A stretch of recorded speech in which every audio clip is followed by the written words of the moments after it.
بلوچستان کے مسائل جب تک کہ انہوں نے جی ایچ کیو سے پولیٹیکل طریقے سے اپنے پاس نہیں رکھے، اور وہ ایک جینیون اور پولیٹیکل مسئلہ ہے۔ بلوچستان کے مسئلے کو فوج کشی اور بموں توپوں سے حل کرنے کی کوشش کی جائے گی، یہ مسئلہ اتنا طول پکڑے گا تو پھر شاید بلوچستان کے لوگ، ہمیں دوسرے علاقوں میں ویزا کی ضرورت ہوگی اور دوسرے علاقوں کو بلوچستان میں آنے کے لیے ویزے کی ضرورت ہوگی۔ میرے بارے میں کچھ کہتی تو ان کو میں جواب دے سکوں، ان کو میں لائق نہیں سمجھتا، قابل نہیں سمجھ کے ان کو جواب دوں۔ فارم 47 سے آئے ہوئے کو کوئی ہمارے پاس کاش فارم 47 والا ہوتا تو اس کو جواب دے سکتا۔ یہ چندے سے لوگ مسجدیں بناتے ہیں، چندے سے جو یتیم خانے چلتے ہیں۔ اب بلوچستان کو کیا یتیم خانہ بنایا ہوا انہوں نے کہ پیٹرول کی قیمت میں جو کمی بیشی آ رہی ہے، کل یہ پیٹرول کی قیمت پھر بڑھ جاتی ہے تو پھر یہ منصوبے جو ہے وہیں پہ رک جائیں گے۔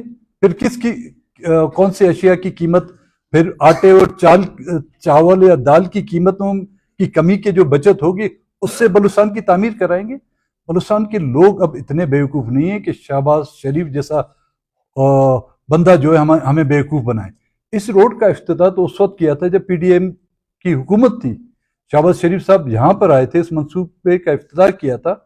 اب اس کو جو ہے نا پایہ تکمیل تک پہنچانے کے لیے گیس یا تیل کی قیمتوں کے جو ڈفرنس ہے اس سے بجٹ میں یہ کریں گے۔ عالمی مارکیٹوں میں تو روزانہ کے طور پر قیمتیں جو ہیں اوپر نیچے ہوتی ہیں، تو پھر کیا کریں گے؟ 18 اپریل کو بلوچستان نیشنل پارٹی کی مرکزی کابینہ کا اجلاس ہوا اور اس میں جو لانگ مارچ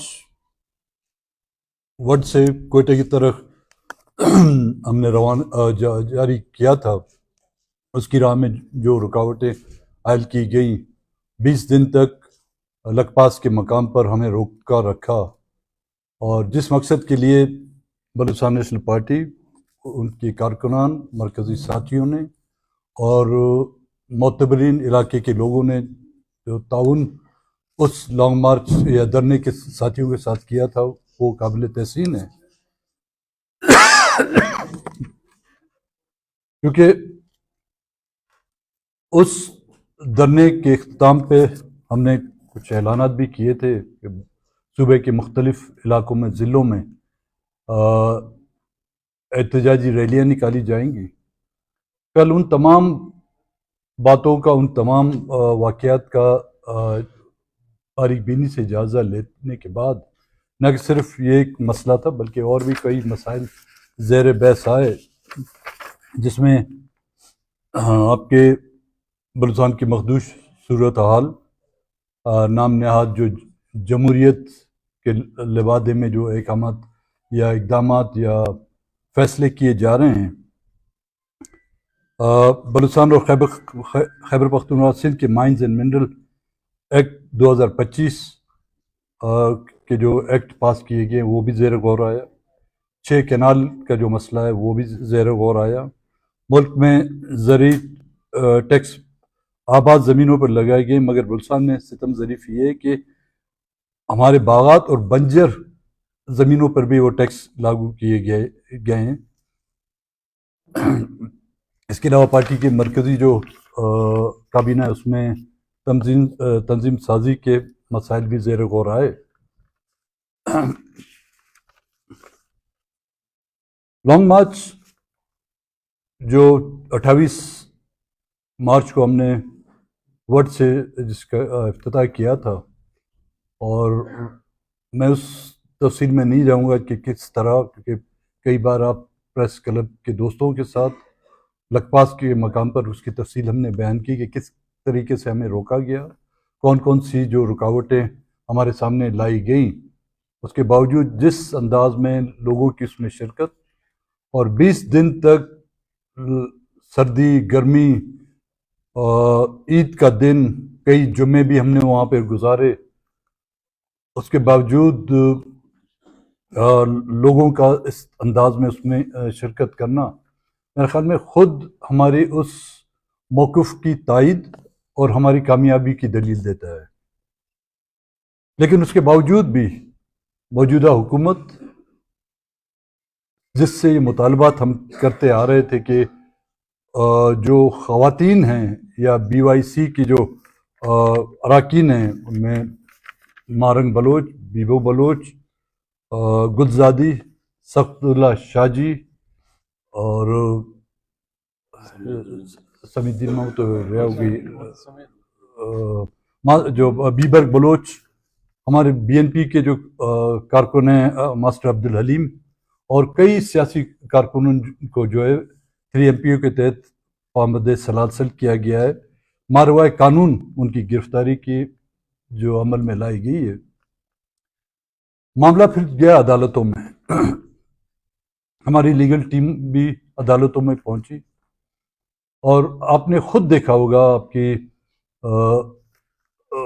جو میڈیا کی جو ٹیم ہے انہوں نے بھی اس فیصلوں کا جائزہ لیا ہوگا۔ مارن کی پٹیشنر جو تھی اس کیس میں، اس کی بہن تھی نادیہ بلوچ، جس نے 22 مارچ کو یا 24 مارچ کو انہوں نے پٹیشن داخل کی، اور ایک ہی پیشی اس کی ہوتی ہے، ہیئرنگ ہوتی ہے 10 اپریل کو۔ اس میں جو بینچ ہے نمبر 1، وہ ان سے ایفیڈیوٹ کا مطالبہ کرتی ہے کہ ایک ایفیڈیوٹ لکھ کر آپ لائیں، تو اس کے بعد جو ہے ہم اس کارروائی کو آگے لائیں گے۔ باوجود اس کے کہ انہوں نے، ان کے وکلاؤں نے ان سے جا کے وہ ایفیڈیوٹ بھی سائن کرایا، اور وہ فیصلہ جو محفوظ تھا غیر محفوظوں کے ہاتھوں جب چلا گیا، 4 دن کے بعد جب اس کی فیصلہ سنایا گیا، پھر گیند ایک بار پھر ہوم ڈپارٹمنٹ کی طرف پھینکی گئی۔ اسی نوعیت کا ایک دوسرا کیس جو بینچ نمبر 2 میں دائر کیا گیا تھا، کانسی کا کیا نام تھا؟ نہیں وہ جو کھانسی تھے، رؤف خاصو کے 2 بیٹے تھے، ان پر بھی ایلیگیشن یہی تھی کہ 3 MPO کے تحت BYC کے ممبران کے ساتھ انہوں نے تعاون کیا یا ان کو پناہ دیے۔ بینچ نمبر 2 اس MPO کو جو 3 MPO کو جو خارج کرتی ہے۔ ایک ہی بلڈنگ، 2 مختلف کمرے، ایک میں چیف جسٹس بیٹھے ہوئے ہیں، جو دوسرے جج بیٹھے ہوئے ہیں، سیم ایلیگیشن، ایک ہی نوعیت کا کیس، لیکن ایک میں جو ہے ریلیف ملتا ہے، دوسرے میں ریلیف نہیں ملتا۔ تو یہ اس عدالتی نظام پر جو ایک سیاہ دبا ہے، اور اس کے باوجود جو دوسرے ہمارے کارکنان تھے جن کو 71 کے قریب تھے، جن کو 100 کے قریب، 70 ہمارے ہیں، باقی دوسری پارٹیوں سے ہیں، ان پر بھی 3 MPO کے تحت کیس لگائے گئے تھے۔ اور کل جب اس کی ہیئرنگ ہوئی بینچ نمبر 1 کے سامنے، تو ہمارے وکلاؤں نے، ساجد ترین، ہمارے جو جواد صاحب ہیں، انہوں نے جب اس پر آرگیو کیا، اور کورٹ کے سامنے، ججز کے سامنے اور کوئی دلیل تھی نہیں، تو یہی کیس انہوں نے بینچ نمبر 2 کی طرف بھجوا دیا ہے۔ اب یہ جگ ہسائی سے تو بات بہت آگے جا چکی ہے۔ عدالتیں میں جب انصاف مہیا نہیں ہوگا، عدالتیں بھی نالے کی اس طرف دیکھتی رہیں گی، تو لوگوں کے پاس اور کوئی چارہ ہے ہی نہیں کہ وہ مزاحمت کی سیاست کریں۔ جب انصاف کے تمام تقاضے بند کیے جاتے ہیں، جب انصاف کے تمام دروازے بند کیے جاتے ہیں، تو لوگ مزاحمت کے مختلف ٹولز جو استعمال کرتے ہیں۔ آج بلوچستان میں جو کچھ ہو رہا ہے، ہم سمجھتے ہیں چاہے وہ انسرجنسی ہے، چاہے یہاں پر مسنگ پرسنس کا معاملہ ہے، چاہے یہاں پر ماروائے آئین گرفتاریاں ہیں، مسخ شدہ لاشیں ہیں، یا یہاں پر ان کی آڑ میں یہاں پر فارم 47 کے تحت جو حکومتیں قائم کی گئی ہیں، ان تمام کا مقصد یہاں کے وسائل کو لوٹنا، یہاں کے سائل پر قبضہ کرنا، اور اس کی واضح مثال یہ ہے کہ 5 منٹ کے اندر مائنز اینڈ منرل ایکٹ جو ہے بلوچستان اسمبلی سے پاس کیا جاتا ہے۔ پولیٹیکل پارٹی کے اکابرین کو معلوم ہی نہیں، ان کی سیاسی قیادت کو معلوم نہیں کہ یہ ایکٹ کیا ہے، لیکن اس ایکٹ کو پاس کیا جاتا ہے۔ وہی ایکٹ جو ہے آج خیبر پختونخوا کی اسمبلیوں میں جو زیر بحث ہے، کئی دنوں سے زیر بحث چلا آ رہا ہے، کیونکہ وہاں پر منتخب اراکین ہیں، وہ لوگ جو منتخب ہو کے آئے ہیں. یہاں پر ایسے لوگوں کو، ایسی قوتوں نے ان کو منتخب کر کے لایا ہے جو ان کی ڈگڈگی پر ناچ اور گانے بجاتے ہیں. تو کہنے کا مقصد یہ تھا کہ نہ عدالتوں سے ریلیف مل رہا ہے لوگوں کو، نہ ہی حکومتوں سے ریلیف مل رہا ہے. اب اور مائنز اینڈ منرل ایکٹ کے علاوہ جو ایک پی پی ایل کی جو ایکسٹینڈ دی گئی ہے قدرتی گیس اور تیل کے حوالے سے، 2015 سے یہ معاملہ جو ہے پینڈنگ چلا آ رہا ہے. کئی حکومتیں یہاں پہ آئی ہیں، میرے خیال میں 2015 سے آپ دیکھیں تو 3 حکومتیں تبدیل ہوگی، یہ چوتھی حکومت ہے. ان تینوں حکومتوں نے اس کی منظوری نہیں دی. نگراں حکومت جب یہاں پر قائم ہوئی انوار الحق کی، اس میں جب ان کو وزیر اعظم بنایا گیا، تو میں نے اس وقت بھی یہ کہا تھا کہ کیئر ٹیکر نہیں، انڈر ٹیکر. لوگوں نے ہماری بات کا جو مذاق اڑایا کہ اس کا مطلب کیا ہے انڈر ٹیکر. انڈر ٹیکر وہ ہوتا ہے جو گورکھن ہوتے ہیں، جو قبریں کھودتے ہیں. اور اس حکومت نے ایک قبر نہیں، بلوچستان کے لوگوں کی حقوقی کی کئی قبریں کھودی ہیں. جنوری میں 29 جنوری 2024 کو منظوری دینے کی جو ہدایت دی جاتی ہے، معاملہ ای سی سی کو بھجوایا جاتا ہے. اور اس کے بعد فیصلے کا اختیار جو ہے نا اس وقت کی جو نگراں حکومت ہے وہ اختیار کرتی ہے. حالانکہ 18ویں ترمیم کے آرٹیکل 172 کو دیکھیں آپ، قدرتی وسائل اور تیل اور گیس میں جو ہے حصہ وفاق اور صوبے کا جو مساوی ہے. لیکن ابھی اس صوبائی حکومت نے اس ایگریمنٹ کو جو 2015 سے پینڈنگ تھا اس کو سائن کر کے نہ کہ صرف 18ویں ترمیم کی خلاف ورزی کی ہے، بلکہ صوبے کے جو جملہ حقوق ہیں ان کو ایک پوٹلی میں باندھ کر وفاق اور اس ملک کی اداروں کی جو ہے جولی میں پھینک دیے ہیں. اب وہ سیاسی پارٹیاں جو اپنے آپ کو 18ویں ترمیم کی جو ہے خالق کہلاتی ہیں، یہ ان کے لیے بھی ایک سوالیہ نشان ہے کہ ان کی پارٹی اگر اس صوبے میں ان کی پارٹی کی حکومت ہے، ان کی پارٹی نے جو ہے نا 18ویں ترمیم کی تابوت میں جو ہے کیل ٹھوکی ہے.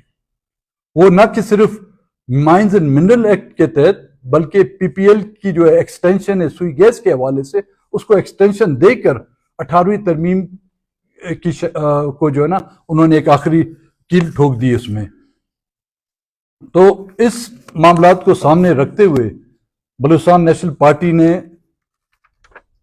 وہ جو ہمارے ریلیاں جو بدستور جاری رہیں گی، اس کے علاوہ 23 اپریل کو خضار میں ایک احتجاجی جلسہ منعقد کیا جائے گا. 25 اپریل کو گوادر میں ایک جلسہ منعقد کیا جائے گا.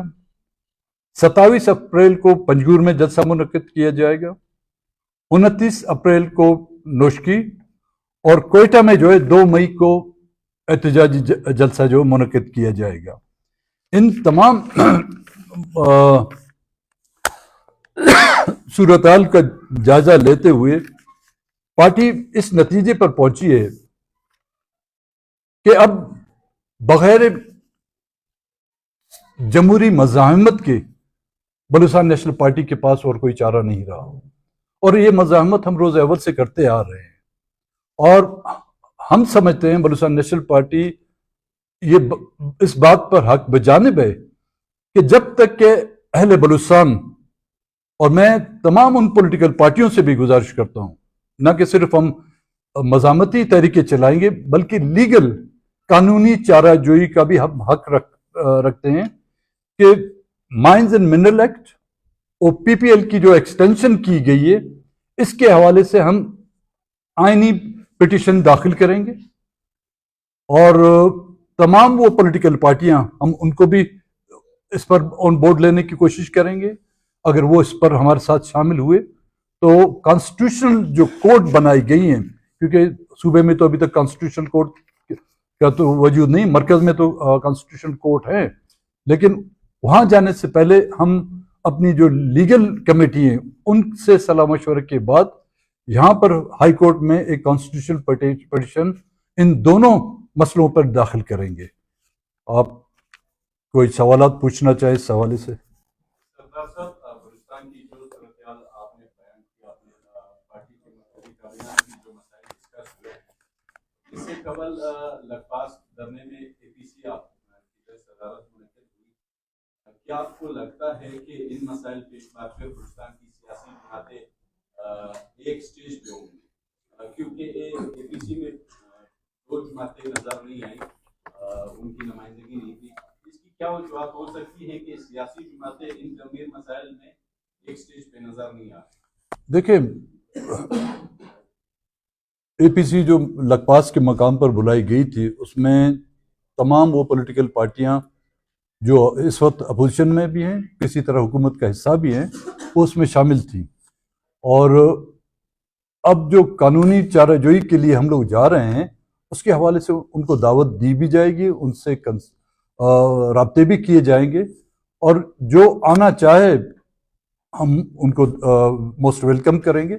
اگر کوئی نہیں آنا چاہتا ہے تو زور زبردستی ہم ان کو نہیں لا سکیں گے. جہاں تک دوسری جو بڑی سیاسی پارٹیوں کا آپ نے ذکر کیا ہوا ہے، they are part of it, اس پورے گیم کا، چاہے وہ آپ کا مائنز اینڈ منرل ایکٹ ہو، چاہے وہ آپ کا پی پی ایل کی جو ایکسٹینشن ہو، یا بلوچستان میں جو موجودہ صورتحال ہے، ماروائے قانون جو گرفتاریاں ہو رہی ہیں وہ اس کا حصہ ہے، اور مسنگ پرسنس میں جو دن پر دن اضافہ ہو رہا ہے وہ اس کا حصہ ہے، اور جو مسخ شدہ لاشیں مختلف علاقوں میں پھینکی جا رہی ہے وہ اس کا حصہ ہے.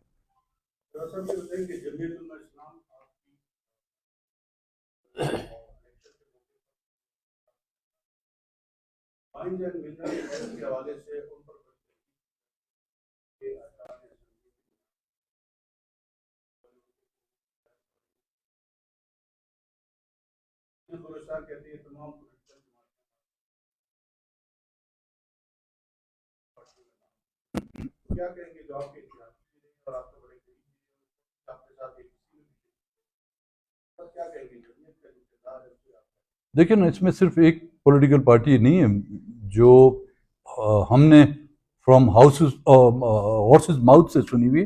اس میں تمام وہ پولیٹیکل پارٹیاں شامل ہیں جو اس وقت بلوچستان اسمبلی کا حصہ ہیں، ماں سوائے ہماری پارٹی کے. بی این پی کا ہمارا ایک رکن تھا، وہ اس میں شامل نہیں تھا، باقی تمام پارٹیاں اس میں شامل ہیں.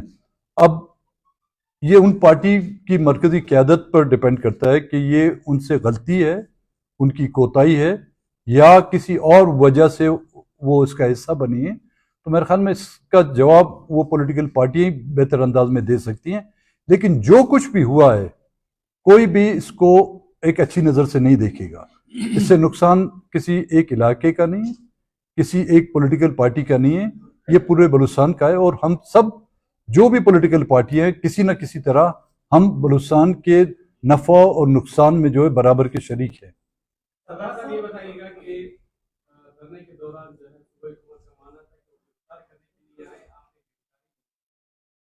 یہ ہے جو سیاسی جماعتیں سوال اقتدار میں ہیں، بار بار آپ کی اس دور کی حکومت میں شامل سمجھتی ہیں اور بدترین کرپشن کے بھی الزامات لگاتی ہیں. اس حوالے سے آپ کے اراکین بھی جو آپ سے بیٹھے ہیں یہ بھی کوئی وضاحت نہیں دیتے. ہم نے بھی اس ٹائم اپوزیشن کی خاموشی دیکھی.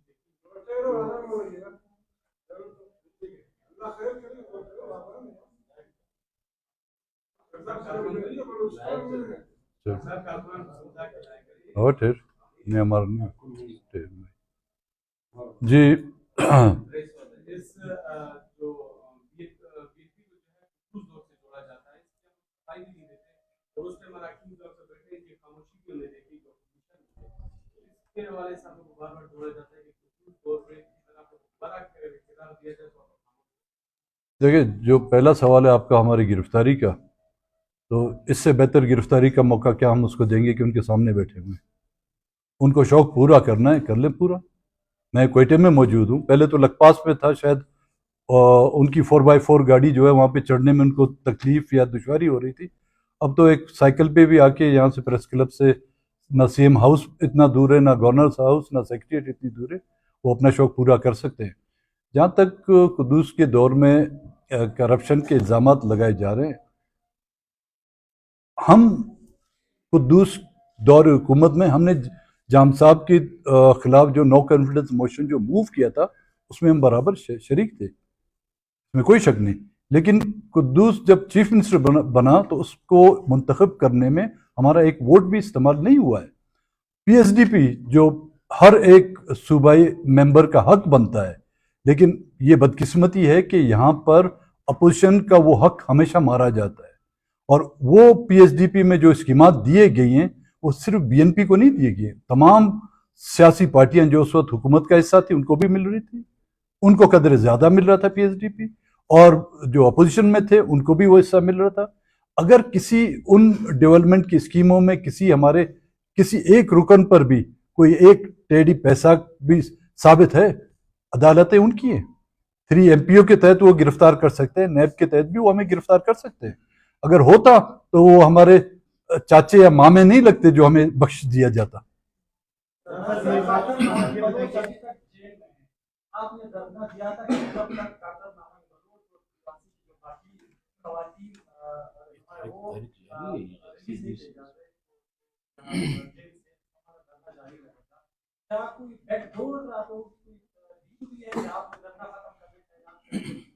دیکھیں, میرے خیال میں بلوچستان کی تاریخ میں, اور نہ صرف بلوچستان کی بلکہ پاکستان کی تاریخ میں, ایسے بیابان میں اور ان خطرات میں جو دھرنا دیا گیا وہ بلوچستان نیشنل پارٹی نے دیا. باقی جو دھرنے تھے وہ دن کو لوگوں میں ہوتے تھے, رات کو جو ہے گھروں میں آرام, بستروں پہ آرام کرتے تھے, اور ڈرائنگ روموں میں جو ان کی محفلیں سجتی تھی. یہ واحد دھرنا ہے جو سنگلاخ پہاڑوں کے دامن میں قائم رہا 20 دن پر. خطرات بھی تھے, حملے بھی ہوئے ہم پر, اور روزانہ ایک نہ ایک نئے خودکش حملے کی جو ہے ہمارے پاس تصویر بھیجی جاتی تھی. اس کی پرواہ کیے بغیر بھی ہم نے 20 دن وہ دھرنا قائم رکھا. اور جس دن ہم نے دھرنے کا اختتام کیا, ہم نے کہا دھرنے کو ہم ختم کرتے ہیں لیکن ہماری تحریک جاری رہے گی, اور وہ تحریک احتجاجی ریلیوں میں. اور آج جو جلسے کا نام ہم نے دیا ہوا ہے وہ کس کے خلاف ہم کر رہے ہیں؟ اسی ریاست کے اداروں, صوبائی حکومت کے ان اقدامات کے خلاف کر رہے ہیں. اگر بیک ڈور آپ کہتے ہیں کوئی ڈیل ہوئی ہے تو پھر آج یہاں پر نہ اس کی صوبائی حکومت کو سناتے, نہ ہی ان کے جنرلوں کو سناتے, نہ ہی ان کے بریگیڈیئروں کو سناتے.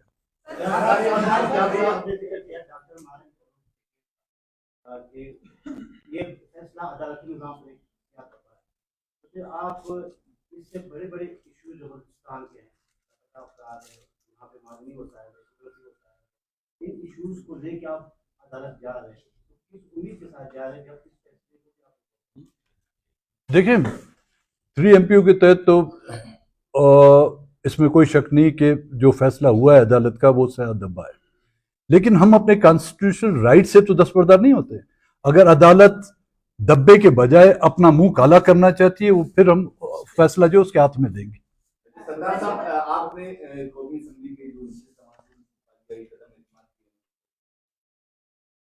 دوسری طرف جنرل میڈیا 20 دن کا دھرنا پھر بھی کوئی سنوائی نہیں ہو رہی, مزید میں اضافہ ہوا ہے, تو کیا ان حالات میں آپ دوبارہ اپوزیشن کا جو گرینڈ تحریک چلانے کے لیے یا یہ اسی طرح دیکھیں, تحریک چلانا اور جدوجہد کرنا وہ ایک بات ہے. اگر آپ کے وہ گول اچیو نہیں کرتے, اس کا یہ مطلب نہیں کہ آپ اپنے جدوجہد سے دستبردار ہو جائیں. آپ جدوجہد کے مختلف ہتھ کنڈے اور مختلف طریقے استعمال کرتے جو ہم کرتے آ رہے ہیں, اور ہم نے ابھی تک سرنڈر نہیں کیا. جہاں تک دوسری جو جماعتیں احتیاط بنانا ہے وہ اس وقت قبل از وقت ہے. جو ایک مرکز میں تحفظ آئین پاکستان اتحاد ہے, اس کا ابھی تک تو ہم حصہ ہیں. ان کے سامنے بھی ہم نے ایشوز رکھے ہوئے ہیں ڈاکٹر مارن تعلق, اور وہ خود چل کر لکپاس پر آئے تھے. انہوں نے اظہار یکجہتی کے ساتھ ساتھ ہمارے ساتھ بھرپور تعاون کا بھی اظہار کیا, اور قومی اسمبلی میں بھی اس مسئلے کو انہوں نے ریز کیا. اسلام آباد میں پریس کے سامنے انہوں نے ڈاکٹر مارن کی گرفتاری اور ہمارے دھرنے کا جو ہے تذکرہ بھی کیا. یہ بھی الزامات آج کے نہیں ہیں. 2006 میں جب نواب اکبر خان بگٹی کی شہادت ہوئی تھی، ہم نے پارلیمنٹ سے استعفے دیے. اس وقت بھی الزام لگایا جا رہا تھا کہ یہ اپنی سیاست کو چمکانے کے لیے کیا جا رہا ہے. اور اس وقت جب ہم نے لانگ مارچ کا اعلان کیا گوادر ٹو کوئٹہ، اور جس لانگ مارچ کا نام لشکر بلوچستان تھا، جنرل مشرف نے ہاکی گراؤنڈ میں ایک تقریر کی تھی اسی دوران جب ہم نظر بند تھے کہ میں کسی لشکر کو نہیں مانتا ماں سوائے پاکستانی فوج کے لشکر کو.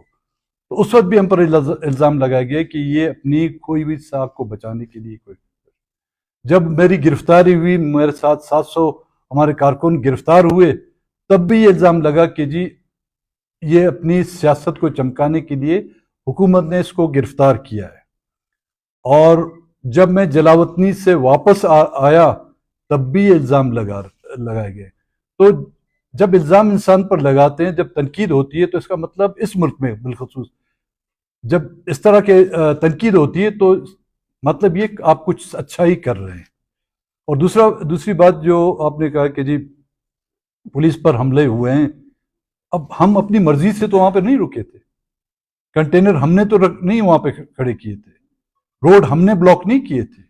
الزام اس کا بھی ہم پہ آ رہا ہے کہ جی روڈ بلاک ہم نے کیے. آپ خود آئے تھے وہاں پر، آپ کے انجمن تاجران آئے تھے، انہوں نے بھی یہ کہا جی حکومت کی طرف سے یہ ہے. آپ کے کیمرے جو ہے اس کی گواہی دیں گے. تو رکاوٹ اگر حکومت ہمیں چھوڑتی، ہم آ جاتے کوئٹہ کے کسی ایک کونے میں بیٹھ کر اپنا احتجاج کرتے. رکاوٹیں انہوں نے کھڑی کی، اور ہم پر جو خودکش ہوا اس کا بھی الزام ہم پہ، پولیس پر بھی خودکش ہوتا ہے اس کا بھی الزام ہم پہ. اور اچھا وہ ہے کہ اسرائیل جو فلسطین پہ یا ہندوستان جو کشمیر پر جو کچھ کر رہا ہے اس کا بھی الزام ہم پہ لگا دے تو شاید بات کچھ اچھی لگتی. وے آؤٹ سنا کہ ہم لوگ تھک چکے ہیں، لیکن ان کو سمجھنے کے بجائے، وہ بلوچستان کے مسئلے کا حل نکالنے کے بجائے وہ ہر کوئی سلطان رائی بنا بیٹھا ہے، مولا جٹ بنا بیٹھا ہے، اور بلوچستان کے لوگوں کو دھمکیاں دی جا رہی ہیں. چند تمغے اپنے سینے پر، اس سے زیادہ تو تمغے تو آپ لوگوں نے میرے سینے پہ لگائے ہوئے ہیں. تمغے لگا کر اور چیخ کر بلوچستان کے لوگوں کو دھمکیاں دینا، کیا یہی دھمکیاں آپ کی یحییٰ خان نے اپنے ایسٹ پاکستان کے دور میں نہیں دی تھی؟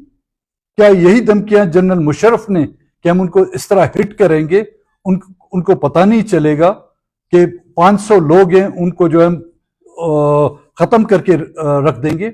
لیکن آج تو خود وہ ایڈمٹ کر رہے ہیں اپنی فگرز، وہ 500 سے 1500 تو ہو گئے ہیں. وہ کیوں ہوئے 1500؟ ان کے رویے کی وجہ سے، ان کی ظلم و زیادتیوں کی وجہ سے. وہ انسرجنسی جو کبھی ایک ضلع چند علاقوں میں تھی، آج پورے بلوچستان میں پھیل چکی ہے. اگر یہی رویہ رہا، بلوچستان کا مسئلہ حل تو نہیں ہوگا، نہ ہی یہ ختم ہوگا، بلکہ اس میں اور پیچیدگیاں آئیں گی. یہاں پر جب تک کہ وہ مائنڈ سیٹ چینج نہیں کیا گیا ہے، جب تک کہ بلوچستان کو اس ملک کا ایک حصہ تسلیم نہیں کیا گیا ہے، بلوچستان کے لوگوں کے ساتھ نو آبادیاتی طرز جو حکمرانی ہے وہ ختم نہیں کیا گیا ہے، بلوچستان کا مسئلہ حل نہیں ہوگا.